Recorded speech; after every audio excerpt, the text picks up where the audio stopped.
Salut les pangolins, comment allez-vous aujourd'hui? Vendredi, c'est la fin de la semaine, ok? Donc on s'accroche, on fait tout ce qu'on peut, du mieux qu'on peut, et on travaille un petit peu, et puis après on est en week-end, c'est cool, non? Alors, pour le programme de la journée, un petit peu de lecture, un petit peu de grammaire, et puis quelques calculs écrits, ok? Ça devrait aller normalement sans trop de problèmes. Concentre-toi bien, choisis un bel espace, travaille, essaye de rester concentré et ça peut aller relativement vite. J'ai pas dit qu'il fallait le faire vite, mais le temps peut aller assez vite si tu arrives à rester concentré. D'accord? Je compte sur toi et c'est parti. Alors, tu vas avoir besoin des feuilles lecture 12 et lecture 13. D'accord? Donc, regarde ici, tu as une histoire qui est découpée en 6 parties. Tu dois lire les parties, toutes les parties, et les remettre dans l'ordre. 1, 2, 3, 4, 5, 6. Quand c'est fait, tu vas utiliser la page précédente. Il y a écrit la fiche 10, mais c'est la feuille juste avant, pour répondre aux questions sur l'histoire. Donc ici, ce sont des questions sur l'histoire.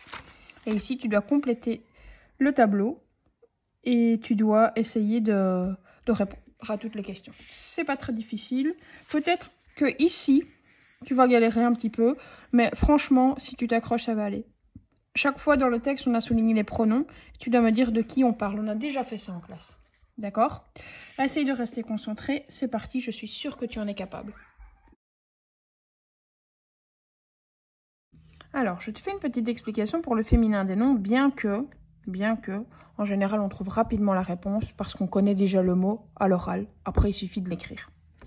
La règle générale, c'est que si j'ai un mot masculin, un ami, et que je veux le mettre au féminin, ça devient une amie,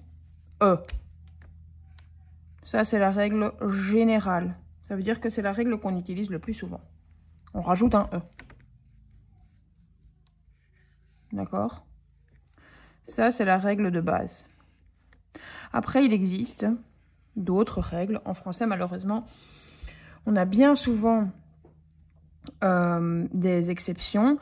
Eh bien, je vais t'en expliquer quelques-unes, même si tu les connais déjà. Un mot qui finit par ER, comme par exemple un boucher, mais tu connais déjà la réponse. Ça devient une bouchère. D'accord? Donc, le ER devient R. On rajoute un accent sur le E et on rajoute encore un E. D'accord? Alors, ensuite, il faut savoir qu'il y a certains mots, oui, je vais mettre attention x2, il y a certains mots où on met la lettre en double à la fin. Un chat, ça devient une chatte. Avec, donc c'est pour ça qu'il y a un T muet. On fait x2 avec la consonne et on rajoute un E. x2 plus E. D'accord? Ensuite, il y a certains mots. Par exemple, si je prends le mot maître, mais vous connaissez bien sûr déjà la réponse, ça devient maîtresse. Il y a certains mots où on ajoute S. D'accord? En général, ça vient tout seul.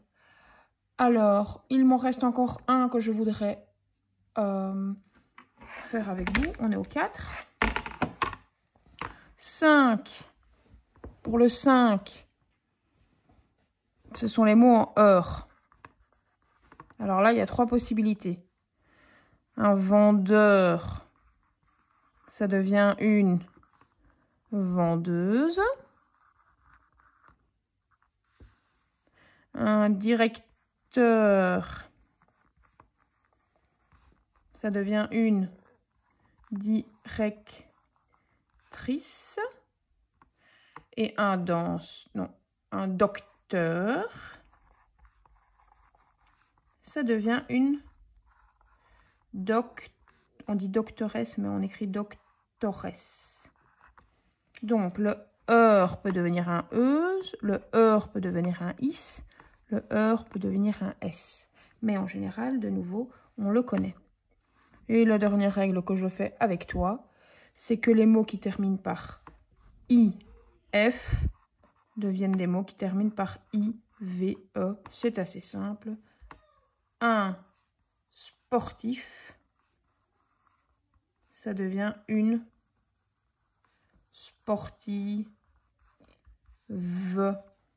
D'accord? Alors, il y a des mots qui changent complètement. Un homme, une femme. Un mâle, une femelle.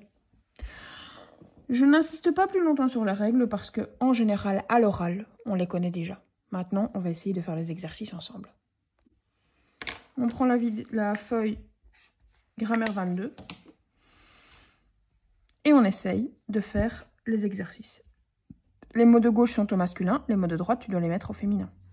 Pareil ici, pareil ici. Un marchand, une marchande, marchande. Ça va venir tout seul, j'en suis sûre. D'accord? C'est parti pour l'exercice 1. Alors, l'exercice 2, c'est fait exprès que ce sont des mots un peu difficiles. Alors, relis les mots que tu connais déjà. S'il y en a que tu ne connais pas, on peut chercher dans le dictionnaire ou on peut carrément chercher sur Internet. D'accord? Internet est un outil qui nous apporte parfois beaucoup d'informations. Si tu ne trouves pas, je suis là pour t'aider, bien entendu. Masculin, féminin. Et ici, singulier pluriel, moi je t'ai pas rappelé les règles, mais bon, les règles c'est S ou X. Normalement, ça devrait aller. Je vais le réécrire ici. Soit on rajoute un S, ou bien on rajoute un X. D'accord? Essaye, fais ce que tu penses, je corrigerai, et en fonction de ce que je vois aujourd'hui, j'adapterai pour les jours suivants. Mets la vidéo sur pause, fais tes exercices et prends une photo. Alors maintenant, tu vas voir défiler des calculs. Je voudrais que tu prennes une feuille, que tu les mettes en calcul écrit et que tu les fasses. Il y a 2 additions, 2 soustractions, 2 multiplications et 2 divisions. D'accord? Donc tu prends une feuille, tu recopies le calcul et tu fais le calcul. Tu fais une photo et tu m'envoies ta réponse. C'est parti!